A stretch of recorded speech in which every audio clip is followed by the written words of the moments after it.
Good evening. Class में कुछ लोग फिजिकली जुड़ा है के में, कुछ लोग ऑनलाइन में भी जुड़ा है। उसमें मेरा एक प्रिय मित्र नेतपाल भी है। Can you hear me, Pastor Netpal? Voice is echoing. Echo आ रहा है। The classroom might actually, the classroom might actually switch on. Right.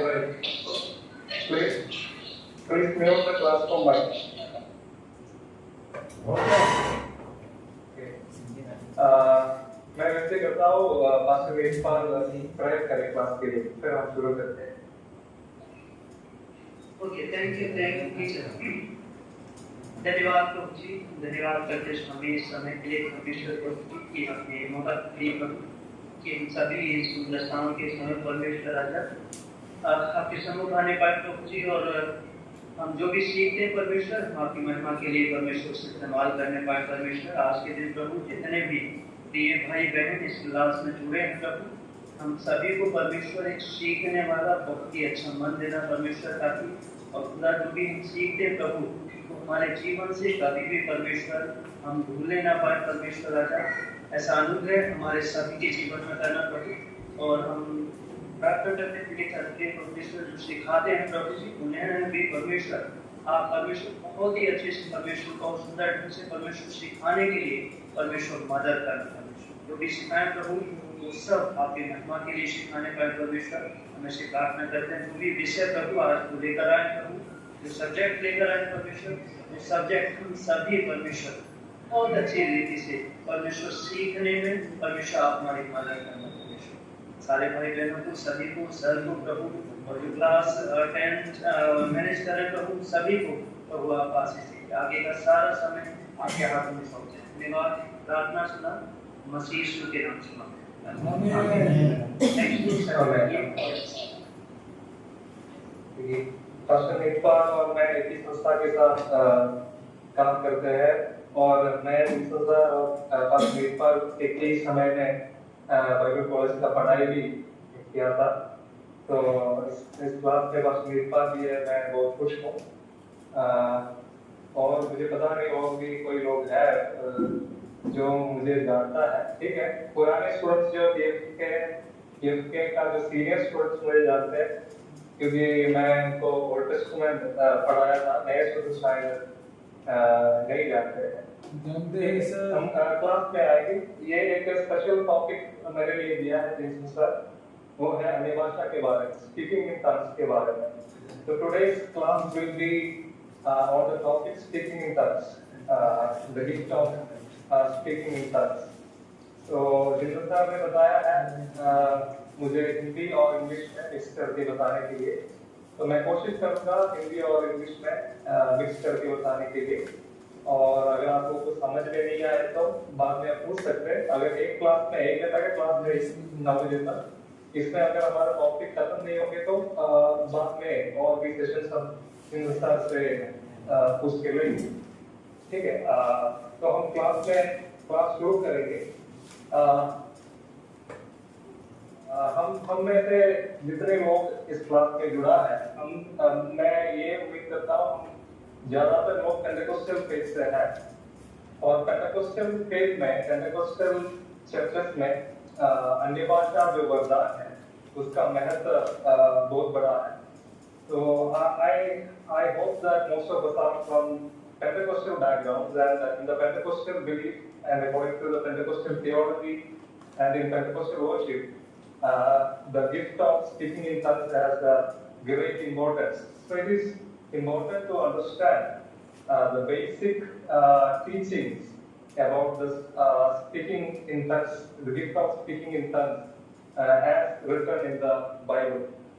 तो जैसे मैं आज इस क्लास आप लोगों के लिए पढ़ाएंगे, आज का क्लास सिर्फ Bible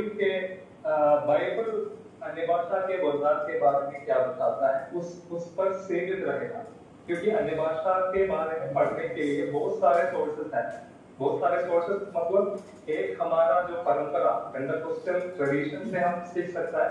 Pentecostal tradition, Pentecostal theology में अन्य भाषा के बारे में बहुत कुछ सीख है। बाइबल के अलावा भी बहुत कुछ सिखाते हैं पेंटेकोस्टल लोग अन्य भाषा के बारे में। और चर्च हिस्ट्री में बहुत कुछ है अन्य भाषा के बारे में। और अपना अपना अनुभव से भी अन्य भाषा के बारे में लोग बहुत कुछ सिखाता है। पर बहुत सारे ऐसा स्रोत है अन्य भाषा के बारे में सीखने के लिए। पर हमारा आज का जो शिक्षा पढ़ाई सिर्फ बाइबल के आधार पर होगा, ठीक है।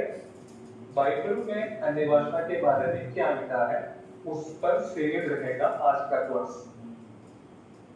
क्यों क्यों क्यों मैं ऐसा बोला? I'll speak in English also. Today's class will be limited. The teaching about the gifts of the gift of speaking in tongues will be limited to Bible only. What is written in Bible. So whatever is written in Bible about speaking in tongues, we will be only dealing with that things, not from the Pentecost traditions, not from the history of church, or not from even the experiences of people. There are a lot other things that people say, history says, Pentecostal tradition says. We won't be going through all other topics, but today's class will be limited to what a Bible says. So that in New Testament, in only 2 books we see about speaking in tongues.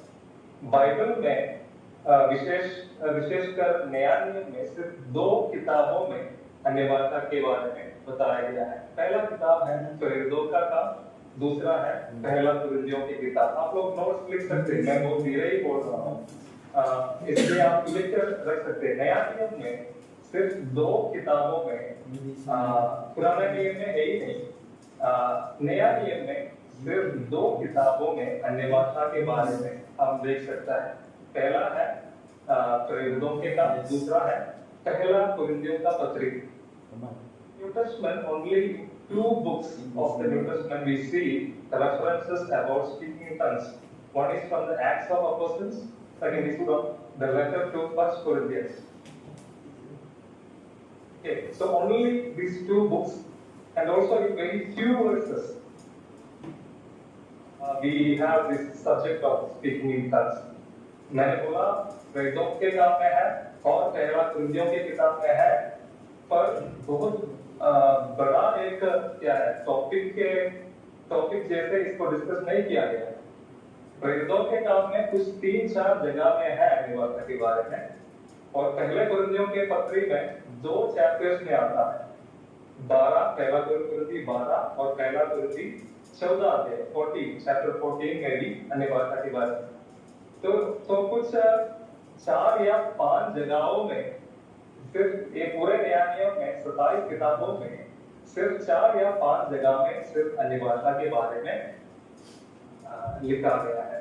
ये कहने का मतलब ये है, बहुत लोग अन्य भाषा के बारे में इतना सिखाता है, इतना बढ़ा चढ़ा कर बोलते हैं, तो तब हमको लगता है पूरा नया नियम पूरा अन्य भाषा है। ऐसा नहीं, सिर्फ 4 या 5 जगह में है अन्य भाषा के बारे में बताया गया है। तो उसमें क्या क्या बताया गया है वही हम आज सीखने वाला है।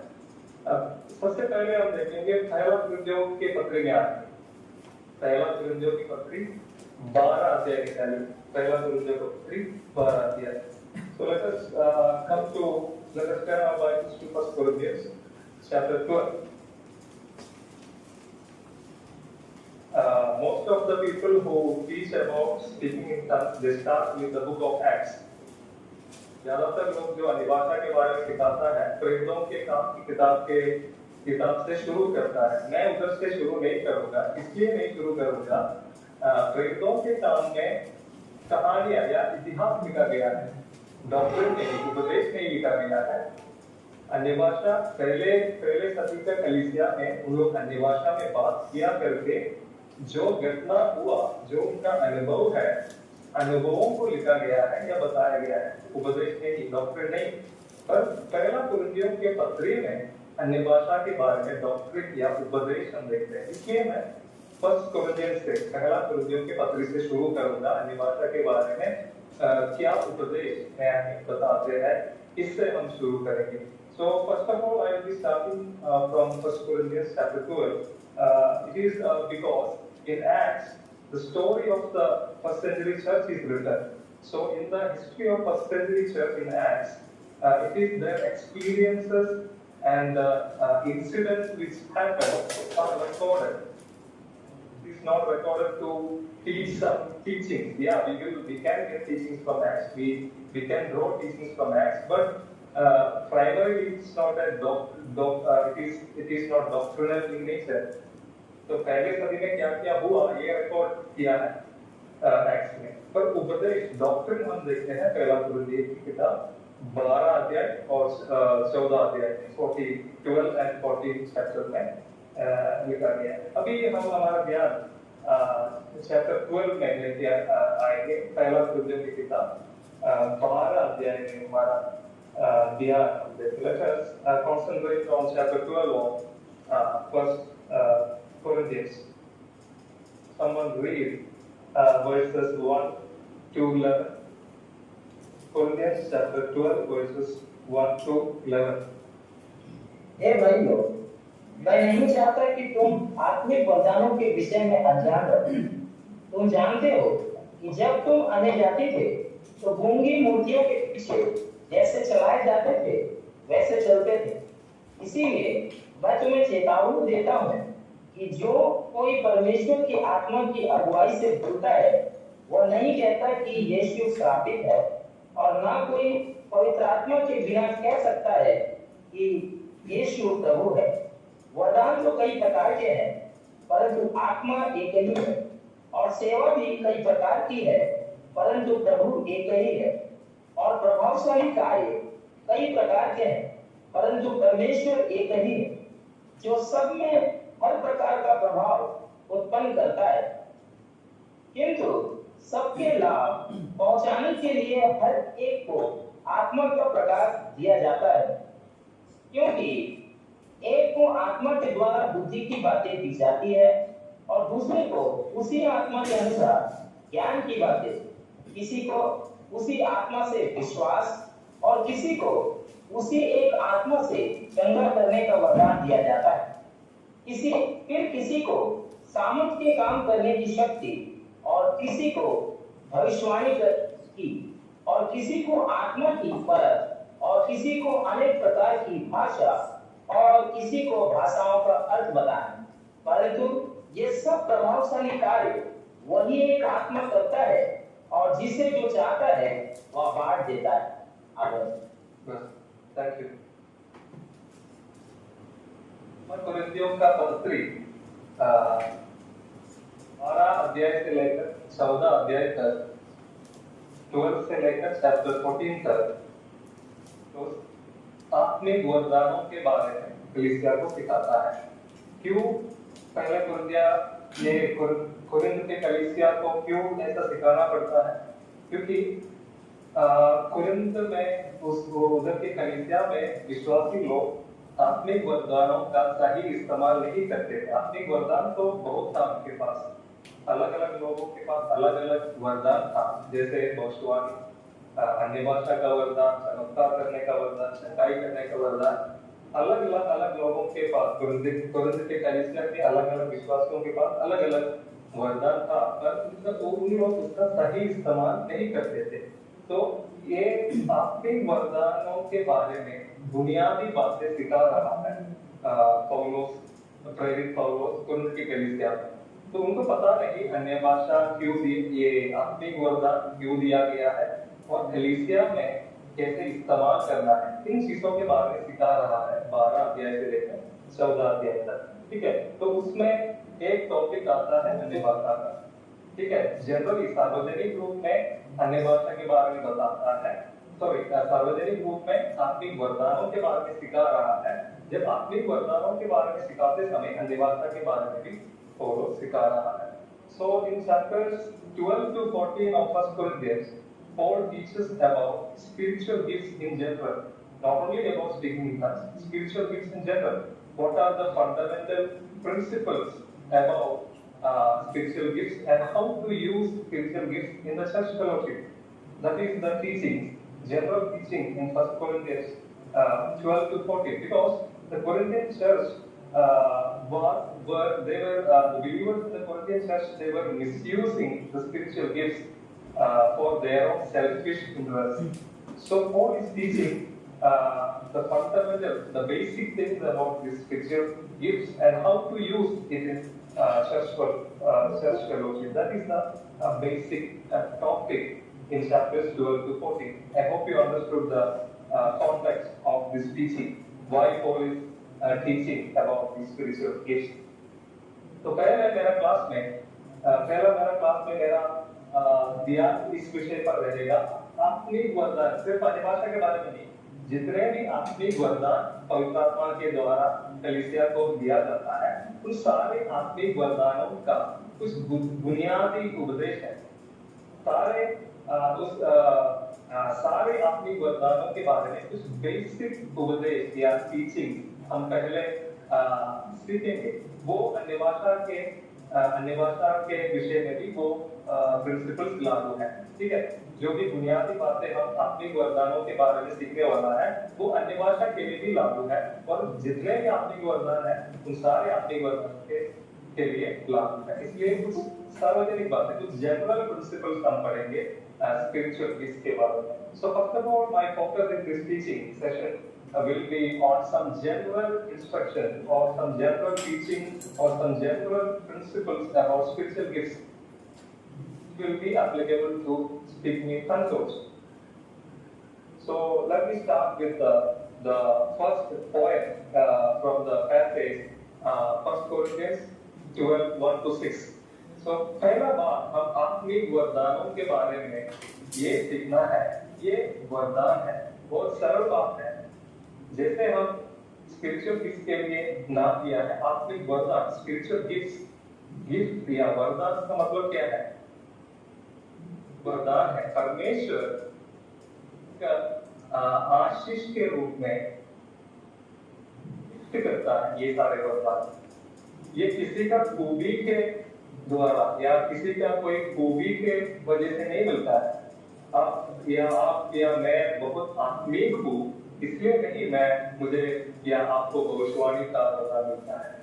मैं या आप बहुत ज्यादा पवित्र है, बहुत ज्यादा आत्मिक व्यक्ति है, इसलिए नहीं ये वरदान, कोई भी वरदान हो, निवासा का वरदान हो, भविष्यवाणी का वरदान हो, कोई भी वरदान हो, ये इसलिए नहीं दिया जाता है हम बहुत ज्यादा आत्मिक व्यक्ति है या बहुत ज्यादा स्पिरिचुअल है, बहुत ज्यादा पवित्र है, सब सारे लोगों के ऊपर हम है, इसलिए नहीं दिया जाता है। पर जैसे उसका नाम बताता है, ये स्पिरिचुअल गिफ्ट है या आत्मिक वरदान है। वरदान मतलब क्या है? किसी का खूबी से नहीं मिलता है, किसी ने इसके लिए कीमत, हम कोई कीमत नहीं, कोई प्राइस नहीं पे करता है स्पिरिचुअल गिफ्ट मिलने के लिए।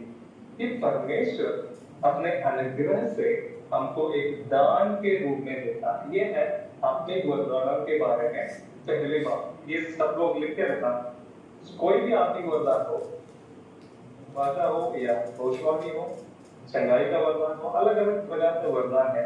सारे वरदान किसी का खूबी के वजह से नहीं मिलता है, इसलिए हमको ये नहीं मिलता है हम बाकी सारे लोगों से आत्मिक रूप में बड़े हैं या पवित्रता में बड़े हैं। नहीं, ये वरदान है, गिफ्ट है।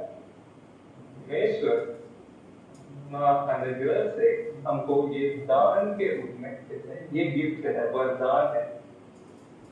एक वरदान क्या है? गिफ्ट, दान है परमेश्वर के तरफ से। So I'll repeat in English also. Sorry, it is difficult for me to switch the languages. Okay, so first point, what I want to tell generally about spiritual gifts is the spiritual gifts are gifts from the Lord. It is gifts from the Lord. Spiritual gifts are not availed or given due to the merit of any person. It is spiritual gifts are not given to a person because he is a great holy man or he is very greater he is a very great spiritual person. It's not because of anyone's merit or what we have done. It is gift from God. Means God in His generosity In His grace, He freely gives these gifts, not because of any person's merit. So now, the name itself shows that spiritual gifts या आत्मिक वरदान, it is a gift, ये वरदान है। Greek शब्द ये आत्मिक वरदान के लिए जो ग्रीक जो शब्द ये है करिश्मा करके एक शब्द इस्तेमाल किया गया है ग्रीक में वरदान के लिए या गिफ्ट के लिए करिश्मा करके शब्द कैरिस करके एक शब्द है कैरिस का मतलब यह है ग्रेस अनुग्रह कैरिस का मतलब है ग्रेस या अनुग्रह there is a word in Greek which means which sounds like charis means it's grace. It means God generously or freely gives. So जो शब्द charis है इससे आया ये करिश्मा करके जो शब्द the word charisma which is gift is derived from the word charis which is grace. The name itself shows that spiritual gifts are just a gift from God which God freely and generously gives, not because of anyone's merit or spiritual greatness. So that is the first thing we need to understand from the term spiritual gift. The second thing we need to learn from this passage second thing is God is a speaking God. बहुत simple बात है मैं बता रहा हूँ ये सब clear रखना दूसरा बात हम इस जो पढ़े हुए जो आयतों से 12 का 1 से लेकर 11 से हम ये हम सीखना है दूसरा बात ये है God is a speaking God परमेश्वर बात करने वाला परमेश्वर है ये भाषा के बारे में हम बाद में आएंगे पर उसका बुनियाद डाल रहे हैं फाउंडेशन डाल रहे हैं पहला बात मैंने बोला एक वरदान गिफ्ट है वरदान है किसी का कोबी से या मृत से है the first thing I told is spiritual gifts are just gifts of grace from God not because of anyone's merit or spiritual greatness. Second thing that we need to understand about spiritual gifts especially the gift of speeches gifts like prophecy gifts like speaking in tongues the second thing we need to understand is God is a speaking God.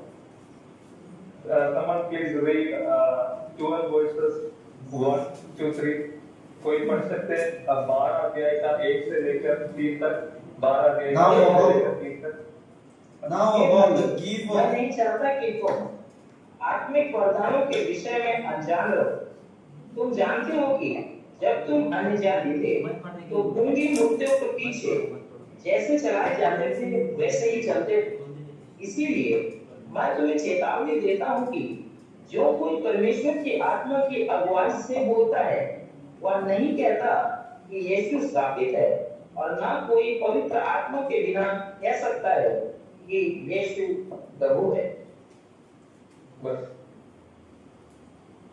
Quran की किताब 12 अध्याय का 1 से लेकर 3 तक जो आयतों से एक बात हम समझ सकते हैं जब हम परमेश्वर को नहीं जानते थे परमेश्वर को हम जानने से पहले या यीशु मसीह में आने से पहले हम मूर्तियों को आराधना करते थे आइडल्स को आराधना करते थे उन मूर्तियों के बारे में लिखा है उन लोग बोलते नहीं थे 12 का 2 में ऐसे लिखा है तुम जानते हो कि जब तुम अन्य जाति थे तो गूंगी मूर्तियों के पीछे जैसे चलाए जाते थे वैसे चलते थे मतलब मूर्तियां बोलते नहीं थे पर हमारा परमेश्वर का खूबी ये है परमेश्वर बोलता है वो लिखा है वर्स 3 में आयत 3 में लिखा है इसलिए मैं तुम्हें चेतावनी देता हूँ कि जो कोई परमेश्वर की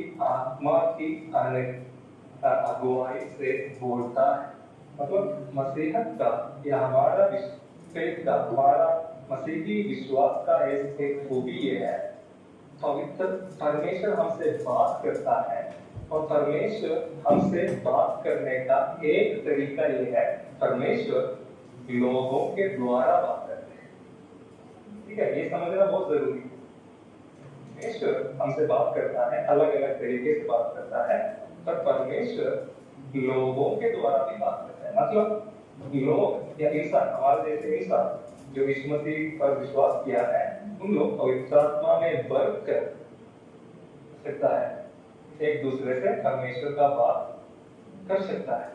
ठीक है, ये हमारा विश्वास का एक खूबी है। I'll tell it in English also. The thing I was saying is God is a speaking God. So when we read from verses 1 to 3 of chapter 12 of 1 Corinthians, it is clearly written, before we knew the Lord, before we were saved, in our earthly life or old life, we used to worship idols. The speciality of these idols are they cannot speak. They cannot speak. Idols cannot speak.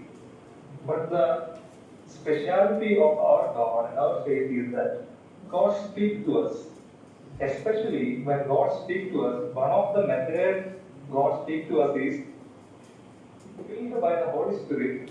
Believers can talk to each other the things of God. That is the quality. That is one of the features of Christian faith. That is what is written in verse 3 of chapter 12. Therefore, I want you to understand 2 and 3. I'll read chapter 12, verse 2 and 3. You know that when you were pagans means Gentiles, before knowing the Lord, you were enticed and led astray to idols that could not speak. Idols could not speak. Verse 3. Therefore, I want you to understand that no one speaking by the Spirit of God. Note the phrase, Spirit speaking by the Spirit of God. पवित्र आत्मा के द्वारा बोलना, ये बात करना, speaking by the Spirit of God. और इस विश्वास में, मसीहत में, परमेश्वर हमसे, अपने लोगों से बात करता है, बाइबल के द्वारा बात करता है, डायरेक्टली कभी बात करता है, वो बहुत रेयरली। परमेश्वर का एक तरीका ये है, दूसरे लोगों के द्वारा बात करता है। पवित्र आत्मा से बढ़कर परमेश्वर के लोग एक दूसरे से परमेश्वर की बातें बताता है। That is one of the methods of God. God speaks. Our God is a speaking God. And when He speaks, He uses different methods. One of the methods that God uses to speak to us is He gives His Holy Spirit to His followers, His children, and filled by the Holy Spirit, His people speak to one another the things of God. That is one of the methods that God uses. To understand that God is a speaking God, that's why we have prophecy, that's why we have speaking in tongues, that's why we have preaching of word, why we need to hear all the Sundays, we need to hear sermons of Bible, we need to hear the preachings, we used to hear prophecy, we used to speak in tongues. All these speaking gifts are because God speaks to His people. So what is the purpose of all these gifts? The purpose of all these gifts like prophecy or speaking in tongues or preaching of the word of God, all these gifts are given because God wants to speak to His people. That is what I am telling in the second point. Hindi में बताता हूँ, परमेश्वर अपने लोगों से बात करता है, अलग अलग तरीका से बात करता है। उसमें से एक तरीका है पवित्र आत्मा से बढ़कर परमेश्वर के लोग आपस में बात करते हैं। इसलिए परमेश्वर अपने लोगों को या कलीसिया को भविष्यवाणी का वरदान दिया है, अन्य भाषा में बात करने का वरदान दिया है, कलीसिया में प्रचार जो करते हैं, शिक्षा जो देते हैं, ये सेवा और वरदान के बाद है। ये सब इसलिए परमेश्वर कलीसिया को दिया गया है। परमेश्वर अपने लोगों से बात करना चाहते हैं, वो मूर्तों की जैसे चुप नहीं, परमेश्वर अपने लोगों से बात करते हैं, इसलिए ये सारे वरदान दिया गया है। जैसे भविष्यवाणी का वरदान, क्या अन्य भाषा का वरदान, वचन बोलने का वरदान, ज्ञान के वचन, ये सब लिखा गया है आयतों में। मैं उम्मीद करता हूँ सेकंड पॉइंट भी आप लोगों को समझ में आया। फर्स्ट पॉइंट मैंने ये बताया था, ये गिफ्ट है, परमेश्वर की तरफ से गिफ्ट है सारे आदमी को। पॉइंट मैंने बताया परमेश्वर बात करने वाला परमेश्वर, इसलिए ये सारे वरदान दिया जाता है। ठीक है, परमेश्वर ये बात करने वाला परमेश्वर है। बोली के द्वारा प्रकट होने वाला बहुत सारे आत्मिक वरदान है। बोली के द्वारा होने वाला बहुत सारे वरदान है। इसके बारे में समझना है तो 12 अध्याय का 8 से 10 पढ़िए। 8 से 10 12 अध्याय का let us read chapter verses 8 to 10 of chapter 12। क्योंकि एक ही को आत्मा के द्वारा बुद्धि की बातें दी जाती है और दूसरे को उसी आत्मा के अनुसार ज्ञान की बातें, किसी को उसी आत्मा से विश्वास और किसी को उसी एक आत्मा से चंगा करने का वरदान दिया जाता है। फिर किसी को सामर्थ के काम करने की शक्ति और किसी को भविष्यवाणी की और किसी को आत्माओं की परख और किसी को अनेक प्रकार की भाषा और किसी को भाषाओं का अर्थ बताना। तो तीसरा बात, दो बातें मैंने बताया जो बुनियादी बातें आत्मिक वरदानों के बारे में। तीसरा बात, there are gifts of speech. बोली के द्वारा प्रकट होने वाला वरदान। ऐसा कुछ पढ़िए इन आयतों में 8 से 10 तक, 12 का 8 से 10 तक जो आयतों में ऐसा कुछ वरदान के बारे में बताया गया है। Excuse me, sir. Yeah, There's no question. First Corinthians, did you join now? Yeah. Okay, First Corinthians chapter 12, verses 18 to 10. I'm speaking from those verses. Okay. So, पहला कुरिन्थियों की किताब 12 अध्याय 8 से जो 10 तक जो आयतों में अलग अलग प्रकार का वरदानों के बारे में बताया है। उसमें ऐसा कुछ वरदान है बोली के द्वारा प्रकट होता है। गिफ्ट्स ऑफ स्पीच मतलब क्या है? बोली के द्वारा। तो क्या आप लोग ढूंढ सकता है क्या क्या है ये बोली के द्वारा प्रकट होने वाला वरदान? Can you just search and find from versus 8 to 10 what are the gifts of speech and gifts that are manifested through speaking? Can anyone not from the class, it won't be audible. जो लोग class में बैठा है आप लोग नहीं बोलना क्योंकि बहुत डिस्टरबेंस होगा आप में से एक बोलने से। कोई ऑनलाइन में कोई जुड़ा है, कोई बता सकता है 8 से 10 तक जो आयतों में बोली के द्वारा प्रकट होने वाला वरदान को सुनकर बता सकते सबके लिए। जैसे कि है सर, बुद्धि की बातें है सर। ठीक है, बुद्धि की बातें एक है, दूसरा है ज्ञान की बातें है। ठीक है, और तीसरा है गाइड को भविष्यवाणी करने का हिस्सा है। ठीक है, बहुत बात भविष्यवाणी करने का है, भाषाओं को पढ़ने का भी है सर और अर्थ बताना है सर। ठीक है, वेरी गुड। तो आप लोग को समझ में आया सबको? बहुत सारे वरदानों के बारे में बताया गया है, जैसे क्या है ज्ञान के वरदान, ज्ञान के बात का वरदान, चंगाई का वरदान, चमत्कार करने का वरदान, अन्य भाषा बोलने का वरदान, भविष्यवाणी करने का वरदान, अन्य भाषा का व्याख्या करने का, अनुवाद करने का, अर्थ बताने का भी वरदान है।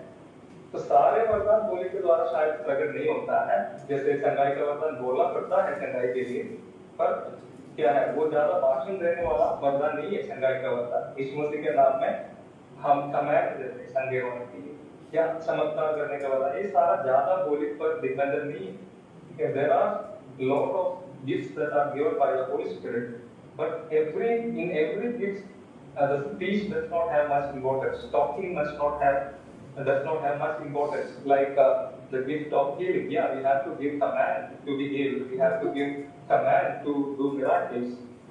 In the gift of praise also we need to speak, but speaking is not the most important thing. But there are some gifts in which speaking is very important, like the gift of prophecy, the gift of speaking in tongues, the gift of interpretation of speaking in tongues, and the gift of words of wisdom, the gift of words of knowledge. All these gifts we have to exercise our talking and speech. Okay. So there are gifts of speech. बोली के द्वारा प्रकट होने वाला वरदान है, उसमें एक है। ये सब क्यों बता रहा हूँ मैं? Why I am telling all these things? gift of tongues is one of the gifts included in the speech gifts. तब इसलिए मैं बता रहा हूँ अन्य भाषा का वरदान ये बोली के द्वारा प्रकट होने वाला वरदानों में से एक है, वरदानों में से एक है, ठीक है, ये याद रखना, लिख के रखना।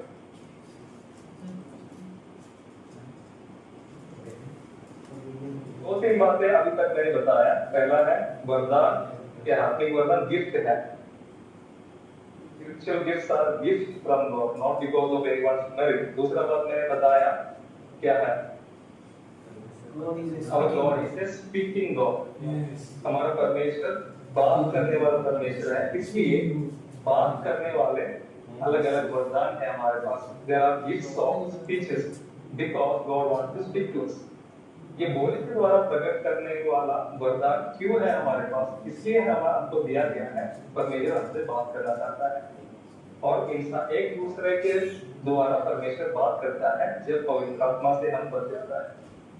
ये दो तीन बातें मैंने अभी तक बताया। अभी अगला बात, ये कौन देता है ये वरदान? ये सब बुनियादी बातें हैं, सरल बातें हैं, बहुत कुछ आप लोगों को पता भी होगा, फिर भी हम बुनियाद डालना, अन्य भाषा के बारे में सीखने के लिए बुनियाद डालना, फाउंडेशन डालना। We know a lot of these things are very simple and we know all these things, but I'm just laying a foundation to understand the speaking in tongues. So who is the giver of these gifts? Can anyone come who? And when I ask any questions, don't just the same people speak. Different people can give answers. Okay, all of you should participate. All of you can tell. Yeah. God gives the gift. Yeah, somebody told the answer. Who is the giver of this spiritual gift? God is. All of us know. But particularly, God gives the Holy Spirit. Very good. उसके बारे में अगर आप लोग पढ़ना है तो आयत 4 में 12 का 4 में, if you read chapter 12 verse 4, it is written that it is the triune God, the Trinity gives the gifts. I will read for you in English. 12 verse 4. Now there are varieties of gifts. It is written varieties of, there are different kinds of gifts and there are many gifts. The same Spirit. It is written there are varieties of these gifts, there are many kinds of gifts, but one Spirit, which is the Holy Spirit. So that means this one Spirit, which is the Holy Spirit, and He gives these many varieties of gifts. Gifts are many, but Holy Spirit is one, and it is this one Holy Spirit who gives the gift. इधर लिखा गया है 12 अध्याय का 4 में वरदान तो कई प्रकार का है, आत्मिक वरदान कई प्रकार का है, वो अलग अलग प्रकार का है और कई प्रकार का है, परंतु आत्मा एक ही है, पवित्र आत्मा एक है जो ये सारे वरदान देता है, पर वरदान बहुत सारा है।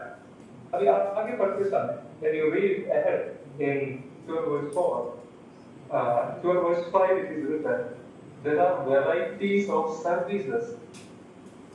बताया किसके बारे में, वरदान के बारे में। दूसरा 5 में लिखा है there are varieties of services, सेवाएं, there are varieties of services, the same Lord. सेवकाई जो है वो कौन देता है? उधर प्रभु यीशु का नाम बताया गया है आयत 5 में। 5 there are many kinds of services. Services means ministries given by one Lord, Jesus Christ. 5 में बहुत अलग प्रकार की सेवाएं हैं, पर एक ही प्रभु है। अभी आयत 6 में if you come to verse 6, one more thing is added. And there are varieties of activities, but it is the same God who activates all of them in everyone. तो बहुत सारे अद्भुत कार्य हैं वर्स 6 आयत 6 हम पढ़ते समय, और प्रभावशाली कार्य, अद्भुत कार्य कई प्रकार का है, परंतु परमेश्वर एक ही है जो सब में हर प्रकार का प्रभाव उत्पन्न करता है। 4, 5, 6 verses 4 and 5 and 6 All the names of Triune God is there. In verse 4, Spirit who gives many gifts. In verse 5, one Lord who is Jesus Christ who gives different kinds of ministries to people. 6, one God who is God the Father who gives the gift of different kinds of activities to perform great things. So the names of Holy Spirit is there in verse 4. The name of Lord Jesus Christ is there in verse 5, and God the Father is there in verse 6. तो ये त्रिएक परमेश्वर सारे वरदान और सेवाएं और ये सारे अद्भुत कार्य अपने लोगों में कराता है, या इन चीजों का वरदान ये त्रिएक परमेश्वर इकट्ठे देते हैं। पर इन आत्मिक वरदानों के बारे में, स्पिरिचुअल गिफ्ट्स के बारे में बात करते समय मुख्य रूप में पवित्र आत्मा का काम बताया गया है। आत्मिक वरदानों के बारे में बताया है, आत्मिक सेवाओं के बारे में बताया है, अद्भुत कार्यों के, प्रभावशाली कार्यों के बारे में बताया है। ये सारे त्रिएक परमेश्वर मिलकर करता है। पर आत्मिक वरदानों के बारे में बात करते समय मुख्य रूप में वो पवित्र आत्मा का काम है आत्मिक वरदानों को हमारे या कलीसिया के अंदर एक एक व्यक्ति को देना। वो लिखा गया है 11 आयत में। If you read verse 11 of 12 का 11 आयत में लिखा गया है, परंतु ये सब प्रभावशाली कार्य वही एक आत्मा करवाता है और जिसे जो चाहता है वो बांट देता है। तो चलिए, परमेश्वर इकट्ठे काम करता है ये आत्मिक वरदानों में, आत्मिक वरदान देने में और सेवकाई कराना में, पर मुख्य रूप में ये पवित्र आत्मा का कार्य है। एक परमेश्वर का कार्य इसमें है आत्मिक वरदानों में, पर मुख्य रूप में पवित्र आत्मा का कार्य है ये आत्मिक वरदानों को देना और उसको क्या है, अगुवाई करना। ठीक है। So in giving the gifts of the Spirit, in giving the ministries to His people, in doing great things of God, the Triune God, the Trinity, God the Father, God the Son, and God the Holy Spirit gives these gifts and the ministries to His people. But mainly, most importantly, it is the Holy Spirit who is active in all these things related to spiritual gifts and ministries related to this. एक पवित्र आत्मा एक है, उस एक आत्मा ये सारे वरदान देते हैं, पर वरदान सिर्फ एक नहीं है, अलग अलग है। उसी में से एक वरदान है अन्य भाषा। समझ में आ गया? अन्य भाषा पवित्र आत्मा बहुत सारे वरदान देते हैं, उसमें से एक वरदान है अन्य भाषा। The Holy Spirit gives so many different kinds of spiritual gifts to the people of God.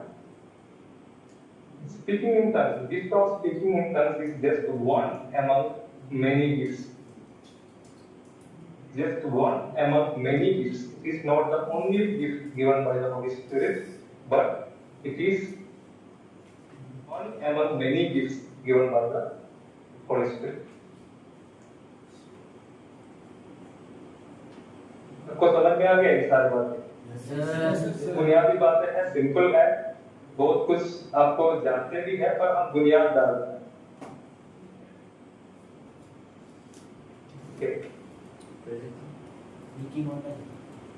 इन जो बुनियादी बातें सिखाने से हम एक बात समझना है। देखो, सब चर्चेस में अभी मैंने फाउंडेशन डाल दिया, ये आत्मिक वरदानों के बारे में मैंने एक बुनियाद बनाया, एक फाउंडेशन डाला, बुनियादी बातें मैंने सिखाई। उसमें क्या क्या मैंने सिखाया? वरदान दान है, किसी का कोई से नहीं मिलता है। दूसरा मैंने बताया, परमेश्वर बात करने वाला परमेश्वर है, इसलिए हमारे लिए बोली के द्वारा प्रकट होने वाला वरदान दिया है। परमेश्वर को हमसे बात करना है, इसलिए परमेश्वर कलीसिया के अंदर अलग अलग लोगों को बोली के द्वारा प्रकट करने वाला वरदान दिया गया है, ताकि परमेश्वर हमसे बात करे। और गॉड इज स्पीकिंग गॉड। तीसरा बात मैंने बताया, पवित्र आत्मा देते हैं ये वरदान, और पवित्र आत्मा अपने इच्छा के अनुसार देता है। अलग अलग वरदान अलग अलग लोगों को परमेश्वर अपने इच्छा से देता है. So I'll just summarize what I was teaching. The first thing I thought is all these spiritual gifts are a gift from the God. It is not because of anyone's merit or you are a great spiritual person. It is a gift graciously given by God for the growth of the church. Second, God is a speaking God. That's why He gives so many gifts of speech, like prophecy, speaking in tongues, all those things which are related to talking. Because God wants to speak to His people. One of the methods that He chooses to speak to His people is through His gifts of prophecy, gifts of speaking in tongues, a word of God, all these things. Third thing, Holy Spirit is the giver of gifts. Holy Spirit is one. Gifts are many. All of the people will not get every gift. Holy Spirit is the one who decides what gift to give to which person.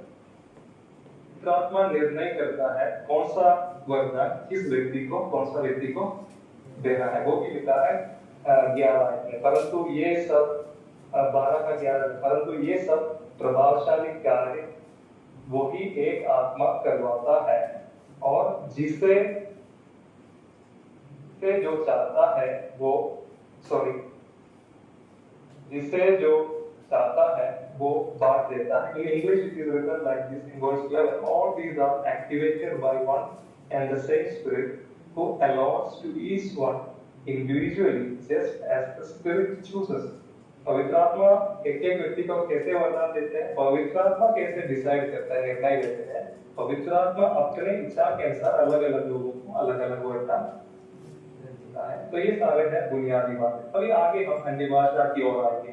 अभी इस point से आगे हम सिर्फ अन्य भाषा के बारे में बोलने वाला है. अभी जनरली बाकी वरदानों के बारे में मैंने बोला. अभी अन्य भाषा के विषय में आए. पेंटेकोस्टल चर्चेस में, हमारे पेंटेकोस्ट विश्वास में, पेंटेकोस्टल चर्चेस में, हमारे विदेश में ऐसा एक शिक्षा दिया जाता है.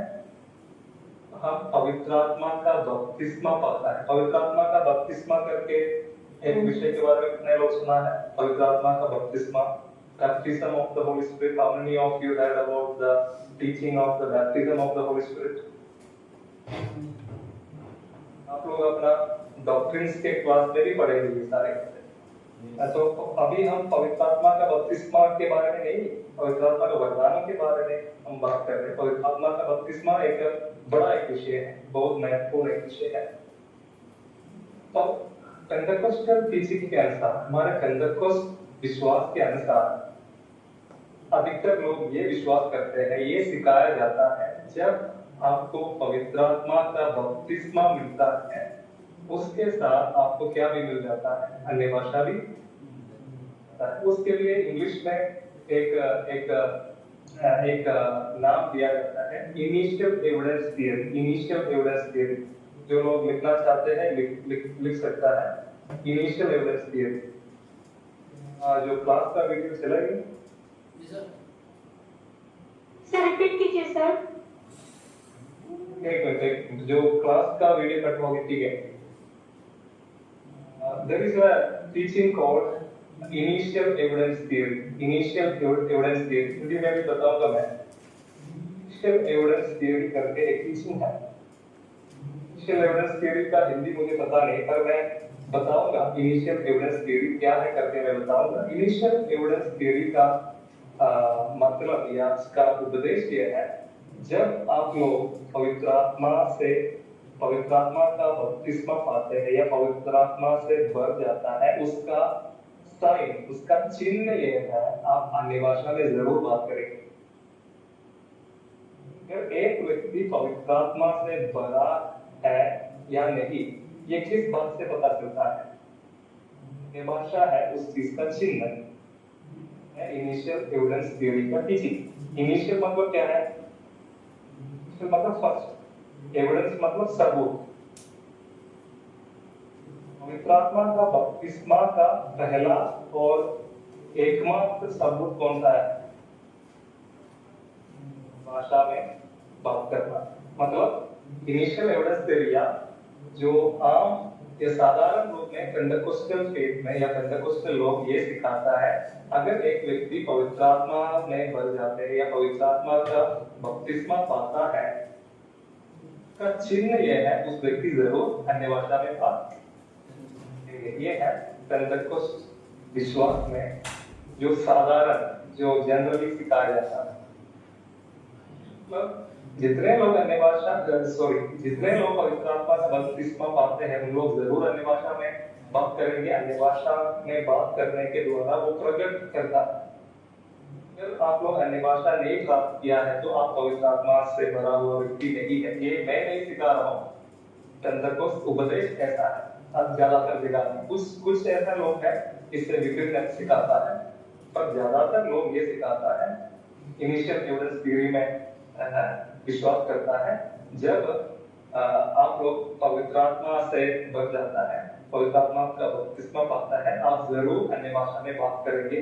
और अन्य भाषा में बात करना पवित्र आत्मा में भरने का एकमात्र निशान और या चिन्ह है, एविडेंस है, उसका सबूत है। आप पवित्र आत्मा से भर गया, पवित्र आत्मा का बपतिस्मा पाया, इसका सबूत ये है आप अन्य भाषा में जरूर बात करेंगे। ये है पेंटेकोस्ट में साधारण रूप में सिखाया जाता है। I'll tell in English also. According to the initial evidence theory, which the Pentecostal people audible to everyone? Yeah. That's good, sir.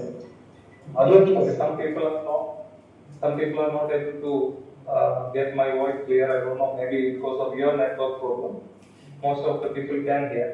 So according to the initial evidence theory, the initial evidence theory teaches that if you are filled by the Holy Spirit, or if you receive the baptism of the Holy Spirit, the first and foremost sign or evidence of the baptism of Holy Spirit is that you will speak in tongues. You will surely speak in tongues. Otherwise, you have not received the baptism of the Holy Spirit. कितने लोग इस बात से सहमत हैं? How many of you agree with this thing? Can one person speak? Yes, sir. I agree, sir. I just want to ask you, 1% how many gifts will be received? I agree, sir. Okay, those are different questions now. Not because I cannot answer. We will focus on one thing. I give time for asking different questions also, because I don't think this will end in one class. Because it's already going to be 9. We will continue that if the time permits in another occasions. एक बात बोलकर मैं खत्म कर रहा था. I will finish by saying one thing. एक व्यक्ति इधर बोला इनिशियल एविडेंस थ्योरी सही है, मतलब जितने भी लोग पवित्र आत्मा का बपतिस्मा लेंगे अन्य भाषा से पवित्र आत्मा में भर जाएंगे, उन लोग जरूर अन्य भाषा बोलेंगे। Whoever will be baptized in the Holy Spirit, whoever will be filled in the Holy Spirit, they will surely speak in tongues. Which words will you give as a basis for this? कौन सा आयत आप इसका आधार में बताएंगे? आपका विश्वास नहीं मान रहे हो, आपका जो पेंटेकोस्ट लोग क्या सिखा रहा है, या मैं भी पेंटेकोस्ट हूँ, ठीक है, वो पहले आप लोग समझना, मैं भी पेंटेकोस्ट हूँ, मैं भी अन्य भाषा में बात करता हूँ। I am a Pentecostal person. I follow Pentecostalism. I also have received the gift of speaking in tongues. मैं भी अन्य भाषा में बात करता हूँ। इसलिए आप ये नहीं सोचना कि ये पेंटेकोस्ट व्यक्ति नहीं है, ये अपना कुछ सिखाते नहीं है। मैं भी पेंटेकोस्ट चर्च में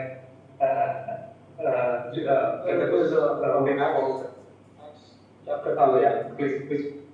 Okay, is there any verse which says it is written that everyone spoke in tongues, but it is not written that everybody should speak in tongues or everybody will speak in tongues? That's why I told Acts is recorded experiences. प्रेरितों के काम में उनका अनुभव लिखा गया है, उधर ऐसा कहीं नहीं लिखा है उन लोग अन्य भाषा में जरूर बात करेंगे, करना है करके कोई कमांड भी नहीं है, कोई डॉक्ट्रिनल स्टेटमेंट भी नहीं है, उपदेश भी नहीं दिया गया है। पर ये बात मैं मानता हूँ जितने जगह में प्रेतों के काम में आत्मा से लोग बढ़ते हैं या पवित्र आत्मा का बपतिस्मा पाते हैं, उन सारे ज्यादातर जगहों में लोग अन्य भाषा बोलते हैं।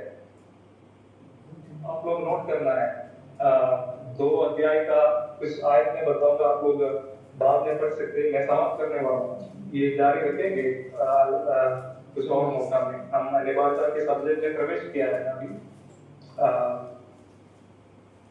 के रूप में। उनके काम 2 अध्याय का था, अभी पढ़ना नहीं, आप लोग लिख के रखिए, बाद में पढ़ के देख लीजिए।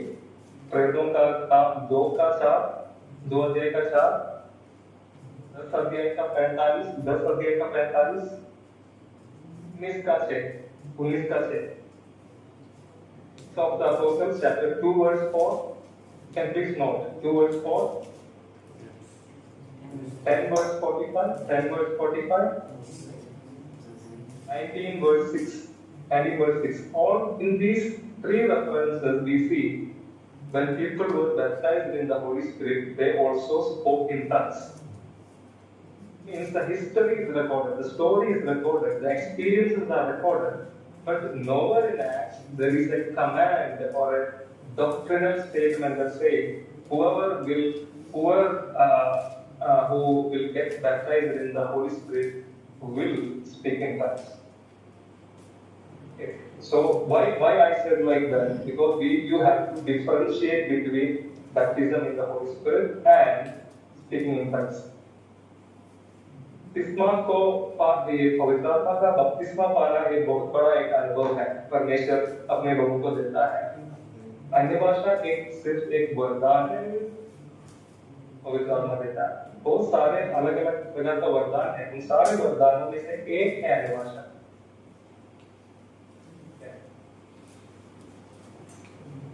ज्यादातर जगहों में जहाँ प्रेतों के काम के किताब में जहाँ लोग पवित्र आत्मा से भर जाता है, उधर अन्य भाषा है, पर ऐसा कुछ जगह भी है लोग पवित्र आत्मा में भरता है, अन्य भाषा नहीं बोलता। जैसे प्रेरितों की किताब 4 अध्याय का 8वें आयत में पढ़ते समय उधर लोग पवित्र आत्मा से भर गया, पर वो लोग प्रार्थना कर रहे हैं, अन्य भाषा नहीं ना कर रहे। वो उन सारे बातों के बारे में बाद में बताते हैं। मेरा शिक्षा ऐसा है, ये ऐसा कोई नियम नहीं है, या ये क्या कैसे बताऊं मैं, जितने लोग अन्य भाषा में जितने लोग पवित्र आत्मा से भर जाता है या पवित्र आत्मा का बपतिस्मा पाता है, ये जरूरी नहीं है वो अन्य भाषा में बोले। मेरा टीचिंग है बाइबल के ऐसा, तो डिसएग्री कर सकते हैं, हम डिस्कस भी करेंगे आने वाले क्लास। मैं क्यों ये सब बताया, मसीह के बारे में आप देख लीजिए, यीशु मसीह का उदाहरण आप देख सकता है। यीशु मसीह भी अलग अलग जगह में पवित्र आत्मा से भरकर देखते हैं, पवित्र आत्मा से भरा हुआ हम देखते हैं, पर यीशु का एक कभी अन्य भाषा बोलते हुए नहीं लिखा है। हमको पता नहीं अन्य भाषा बोला है, पर यीशु मसीह भी पवित्र आत्मा से कई बार भरा, पर अन्य भाषा के बारे में नहीं लिखा है। ना बपतिस्मा देने वाला पवित्र आत्मा से भरा हुआ व्यक्ति था, पर वो भविष्यवाणी कर रहा है, पर अन्य भाषा नहीं बोल रहा।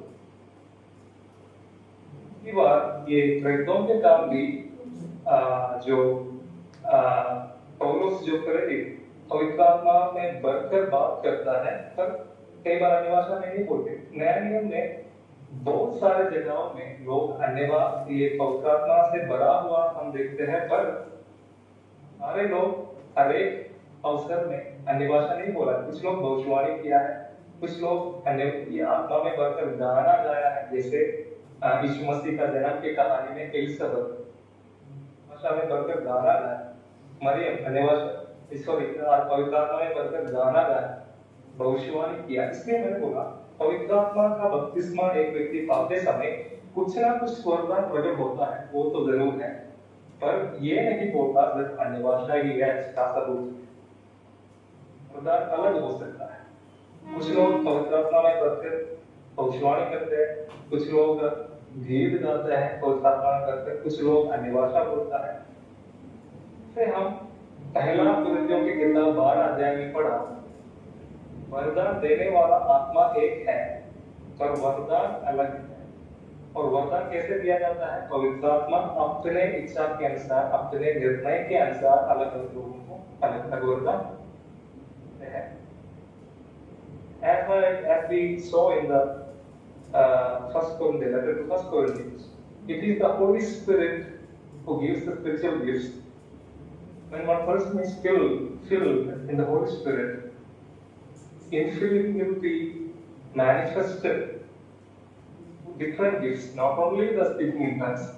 It can be manifested, the infilling of the Holy Spirit can be manifested in prophecy, in singing songs, in prayer, one more manifest in speaking in tongues. Bible में ऐसा कहीं नहीं लिखा है जो लोग पवित्र आत्मा से बढ़ता है वो लोग जरूर बात करें, नहीं। तो बाइबल के अनुसार, इसलिए मैंने क्लास का शुरुआत में बोला, मैं सिर्फ बाइबल से सिखा रहा हूँ, हमारा एरो से नहीं, हमारे अंदर को उपदेश के अंदर भी नहीं, इतिहास में जो बताया वो भी नहीं, वो बाद में डिस्कस करेंगे, क्योंकि बहुत फर्क है हमारा विश्वास और बाइबल का सीखने। बहुत कुछ गलत भी है, बहुत कुछ सही भी है, ठीक है। तो आज के क्लास के लिए मैं अभी इधर खत्म कर रहा हूँ, क्योंकि मुझे लगता है आपका एक और क्लास है, अगला एक और क्लास आपके लिए है। तो फिलहाल ये फाउंडेशन बातें मैंने बताया, बुनियादी बातें मैंने बताया। अगला एक अवसर पर जब संसार मुझे मौका देंगे, इसका आगे का भाषा का गहरे, क्योंकि सिर्फ हम 6 वचन के बारे में सीखा, 12 अध्याय का 1 से लेकर 6 तक, अभी पूरा 12 अध्याय इसके बारे में है, पूरा 14 अध्याय में भी इसके बारे में, उसके अनिवार्य के बारे में बहुत कुछ और भी सीखने के लिए है। तो ये सब कुछ सीखने के बाद हमारा डाउट हम क्लियर करेंगे, ठीक है। तो आप लोग के मन में बहुत सारे don't they have another class? Yes. ठीक है, फिर मैं कंटिन्यू करता। जिन संसार में बोला आगे क्लास नहीं है, तो मैं कंटिन्यू करता इस विषय। अभी तक मैंने जो बताया, आप क्वेश्चंस पूछ सकता है।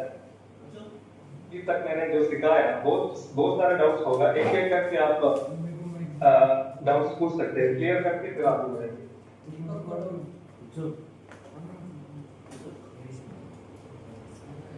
तो जो लोग सवाल कर रहे हैं, आप अपना नाम बता सकते हैं और क्वेश्चन भी बता सकते हैं।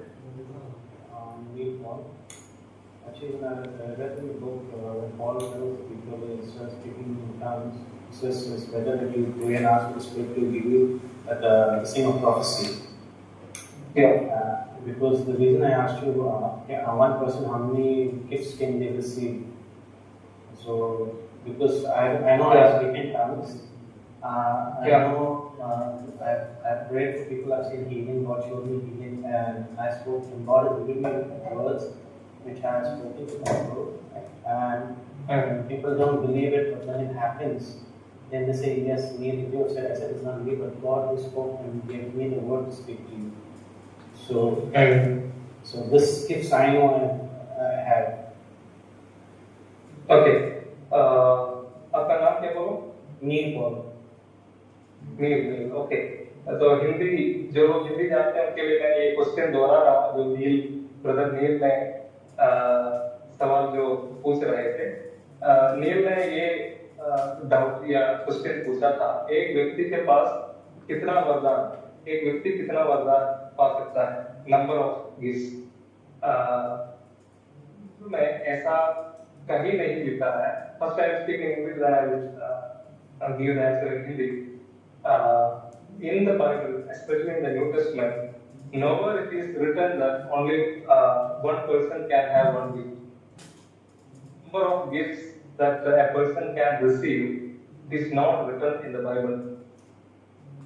From the verses we discussed, 12 verse 11, 1 Corinthians 12 verse 11, it is written, all these are activated by one and the same Spirit who allots to each one individually, just as the Spirit chooses. In verse 11, it is clearly written, the Holy Spirit who decides how many gifts that should be given to an individual. It is the Holy Spirit who decides the number of gifts that has to be given to an individual. One person can have just one gift, maybe speaking in tongues or prophesying. Another person can have 3 or 4 gifts. It is according to the need of the church or the need of situation. So that's where we should understand. Spiritual gifts are not a merit. Merit means what? We are earning because of our holiness and greatness. Spiritual gifts are given primarily when God needs to talk to His people, God needs to touch their lives. So, according to the situation and the need of the context and the group of people, God gives the number of gifts. Again, if you are missionary and there is no other people around, God may give you more than one gift. You may prophesy, at the same time you may speak in tongues, at the same time you will have the gift of healing, gift of doing miracles, gift of faith, because there are no other people there to serve the people. That's why a missionary or a pastor in a village or an interior area can have more gifts because there are no much people there to serve. Or if there are very few people in a church, God may give more than 1 or 2 gifts to one person. It is according to the need and context. So a person can have more than one gift according to how Holy Spirit decides to give. Is it clear, Neil? Yes, thank you. Yeah, that's why in Acts of Apostle, different people are executing different gifts. If you talk about Paul, he exercised a lot of gifts. He had the gift of speaking in tongues. Paul had prophesied also in Acts 13. Once he prophesied, it is not that he is a prophet, but once he prophesied to a person called Elymas to make him blind. Another occasion, he performed the gift of healing. He performed the gift of working miracles. So according to the situation and the need of our ministry and the context, God gives the number of gifts. अभी हिंदी में बताऊंगा, जैसे भाई नील बता रहे थे, एक व्यक्ति के पास कितने number, how many gifts a person can have, कितना वरदान एक व्यक्ति पा सकता है, ये कौन डिसाइड करता है? हम नहीं डिसाइड करता है, हम निर्णय नहीं कर सकता है मुझे मेरे पास कितना वरदान होना चाहिए, नहीं, ये पवित्र आत्मा का इच्छा है। पवित्र आत्मा एक व्यक्ति को जितना वरदान देना चाहते हैं उतना वरदान शायद एक दे सकता है एक व्यक्ति को, या एक से ज्यादा भी दे सकता है। ये किस बात पर निर्भर करता है? हमारा सेवकाई का आवश्यक। शायद आप एक ही पास्टर होगा एक छोटा सा कलीसिया के, तो उधर बहुत ज्यादा लोग ही नहीं होगा, तो शायद आपको परमेश्वर एक से ज्यादा वरदान देंगे, उधर ज्यादा लोग नहीं है। आपका सेवकाई और आपका कलीसिया का जरूरत के हिसाब से सेवक या एक विश्वासी को पवित्र आत्मा वरदान देते हैं। शायद एक व्यक्ति को एक मिल सकता है, शायद एक व्यक्ति को एक से ज्यादा भी।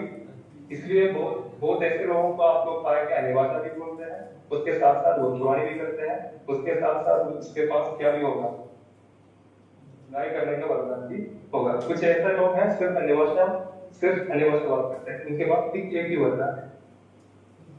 जिसके पास ज्यादा वरदान है वो बहुत बड़ा आदमी नहीं है, वो भी गिफ्ट है। गिफ्ट मतलब क्या है? तो कोबी से नहीं मिला, परमेश्वर उनके जरूरत के हिसाब से देते हैं। एक व्यक्ति का कोबी, एक व्यक्ति के पास अगर 4 वरदान है तो उसका मतलब ये नहीं है वो बहुत बड़ा क्या है, स्वर्गदूत है, नहीं। जरूरत है परमेश्वर उस कलीसिया का उनका सेवकाई में इतना वरदानों का जरूरत है, इसलिए ज्यादा वरदान देते हैं। समझ में आया सबको? कोई व्यक्ति के पास इसको क्या है, मेरा हिंदी बहुत शायद हिंदी गड़बड़ है, मैं केरला का, इसलिए मेरा हिंदी इतना अच्छा नहीं है कई बार। तो अगर किसी के पास मैं जो बताया उसके विरुद्ध कुछ बात करना है, वो भी आप डिसएग्री भी कर सकते हैं। ये नहीं मैं जो सिखा रहा है आप लोग सुनना है और वही विश्वास करना है, नहीं। इन सारे विषयों के बारे में अल्लाह के अलग प्रकार की शिक्षा है, और बाइबल में जो लिखा है उसी बात में मैं जोर देता। किसी को इसके विरुद्ध कुछ बोलना है, विरुद्ध बोलना मतलब गुस्सा में नहीं, जो मैंने सिखाया उसके खिलाफ या उससे विभिन्न कोई विश्वास या कोई बात किसी को बताना है तो बता सकता है।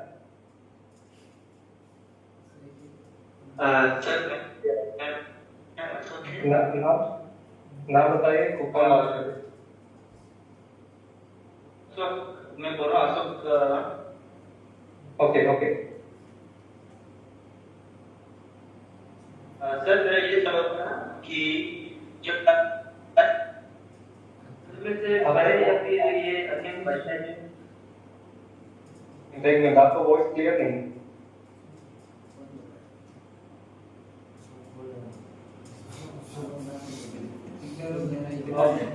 म्यूट करके फिर से ऑन करके बता सकते हैं। क्वेश्चन टाइप करिए। जो बताओ।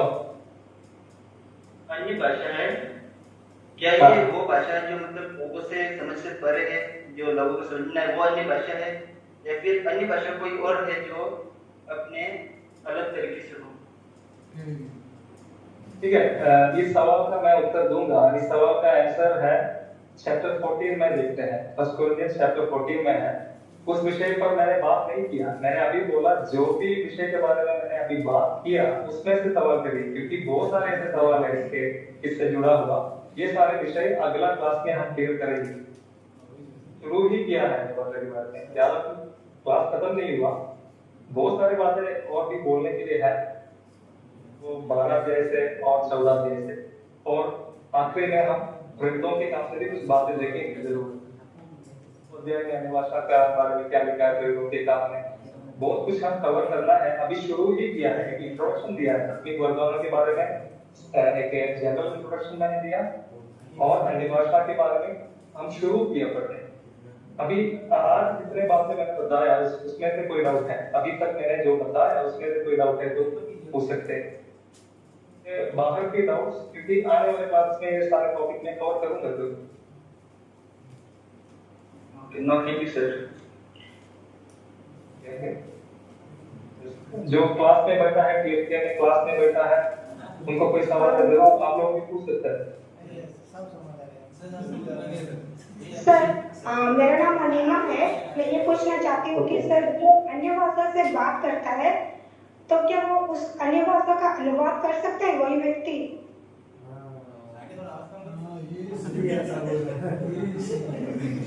ठीक है, वो ठीक है मैं आंसर दूंगा।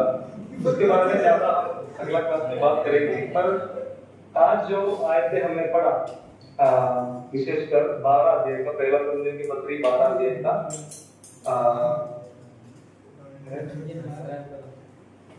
आयत से आगे बढ़ते मैं पढ़ूंगा आप लोग के लिए। पहला कुरिन्थियों की किताब 12 अध्याय का 10 से आगे बढ़ते समय, फिर किसी को सामर्थ्य का करने की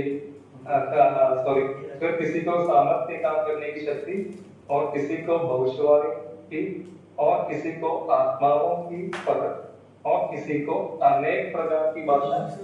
तो एक वरदान इधर आ गया, अनेक प्रकार का भाषा, वो है अन्य भाषा।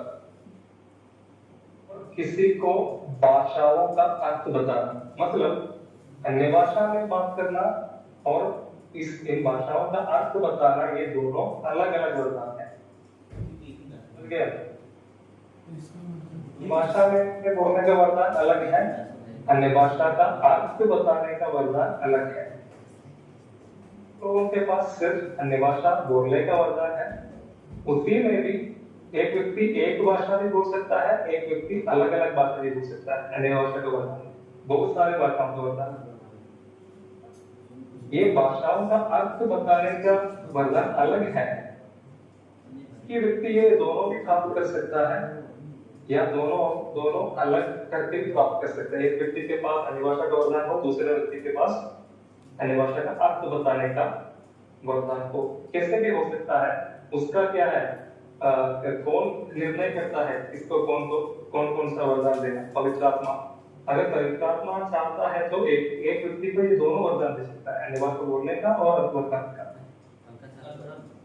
अगर पवित्र आत्मा चाहते हैं तो दोनों अलग अलग व्यक्तियों को भी देते हैं। मैं अन्य भाषा में उदाहरण के रूप में अन्य भाषा में बहुत बात करते समय दूसरा व्यक्ति उसका अर्थ बता सकता है, जैसे प्रजा के लिए अनुवाद करते हैं। समझ में आ गया? जी सर मैं कुछ बोलना चाहता हूँ। क्या हेलो नाम बताइए आपका? सर मेरा नाम Sunil Sunil okay okay sir मैं बोलना चाहता हूँ कि अगर मुझे अन्य भाषा को बारे में बात करने के वरदान मिले और अगर मेरे को जो अनुवाद करने का वरदान नहीं मिला तो वो मतलब क्या है? मैं तो समझ नहीं पाऊंगा ना। उसके बारे में अगला क्लास में जरूर आएगा, क्योंकि ये सारे विषय में नहीं बात किया है।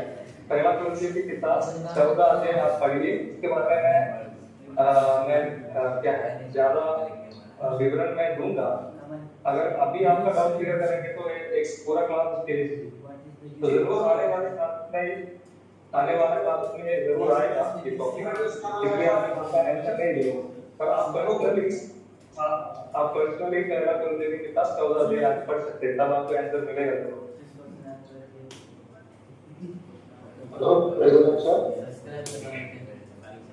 ठीक है विकास जी, आप मुझे जानते हैं? नो सर, आप एनटीसी में पढ़ा आप कहाँ से? I am from Kolkata sir. Sorry, when I saw your profile photo, I thought there is a similarity. Yeah, okay, yeah, please. Sir, in the beginning you had said, so it's not a confusion, just I want to know something more better. You said that in the beginning, sir, that in Corinthians, the Corinth people were misusing the gifts. So, in what way were they misusing the gifts? I just want to have a clear picture. Very good question. तो विकास भाई ये पूछ रहा है, जो हिंदी जानते हैं उनके लिए मैं बोल रहा हूँ। विकास भाई ये क्वेश्चन पूछ रहे थे। मैं जब क्लास की शुरुआत में मैंने बताया था, पौलुस प्रेरित इसलिए ये सब ये आत्मिक वरदानों के बारे में इसलिए सिखाते हैं कि 12 अध्याय 13 अध्याय 14 अध्याय में इसलिए सिखाता है कि कुरिन्थ के कलीसिया में ये वरदानों का मिसयूज के लिए हिंदी में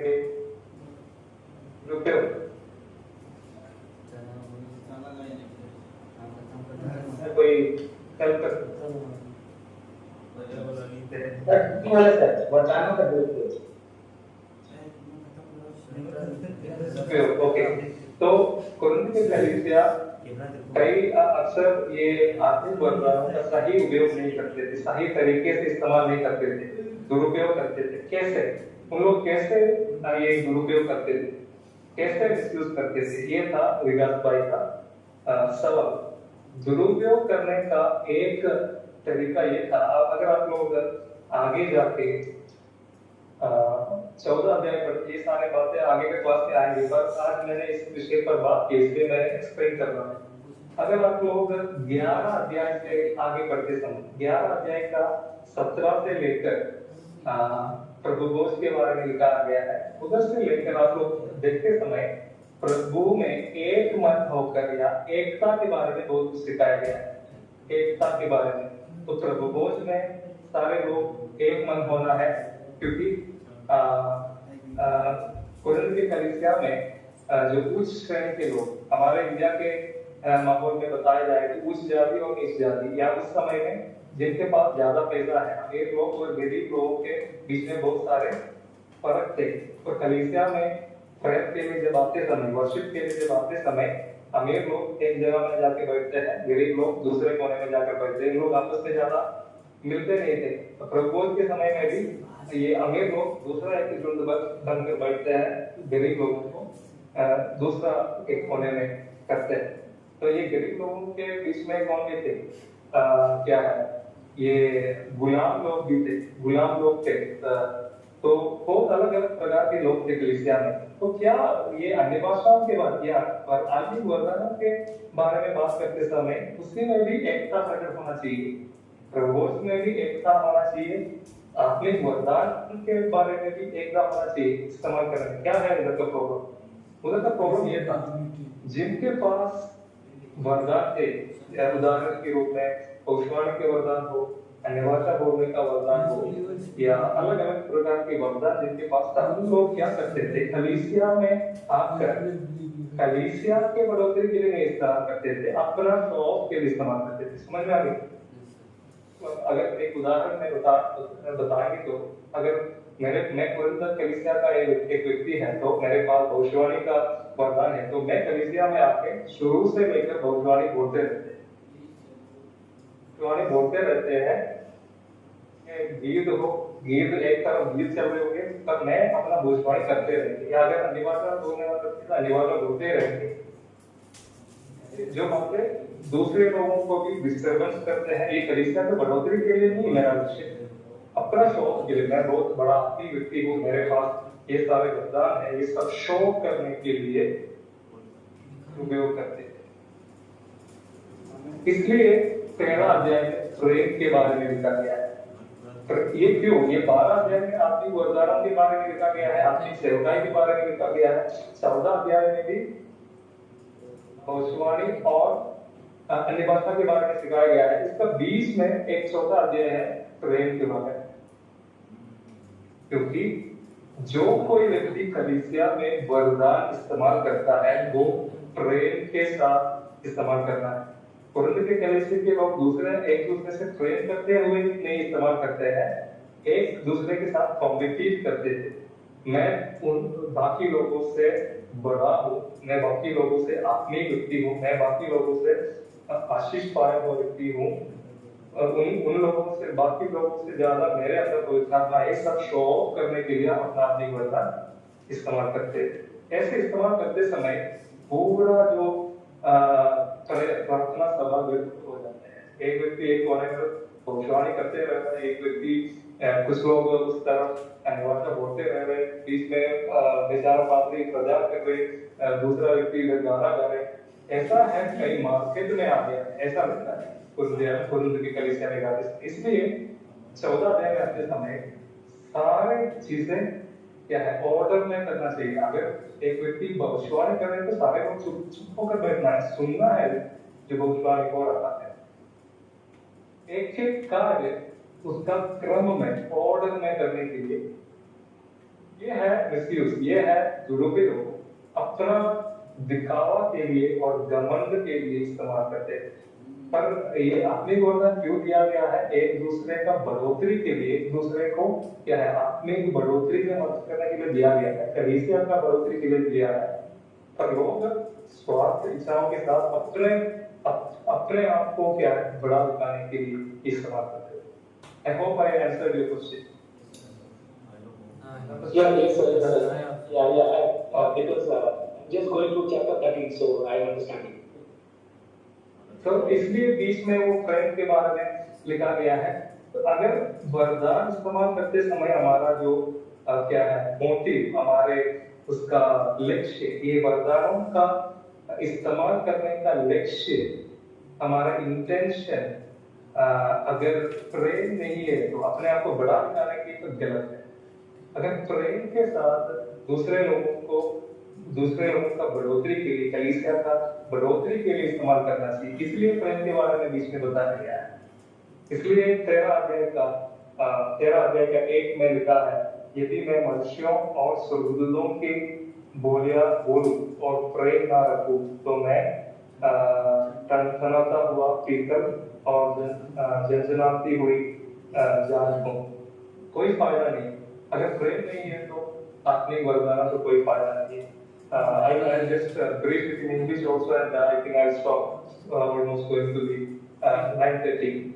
So what I was telling in Hindi is this: in Corinthian church they were misusing these spiritual gifts. So how they were misusing these spiritual gifts? According to the Bible, why Holy Spirit gives different gifts to different people? It is for building up the church. It is for the benefit of the church. It is for the common good. Common good means what? You need to encourage some brothers and sisters in the church. You need to help them to grow spiritually. That's why spiritual gift is given, it is not given for show. Show means what?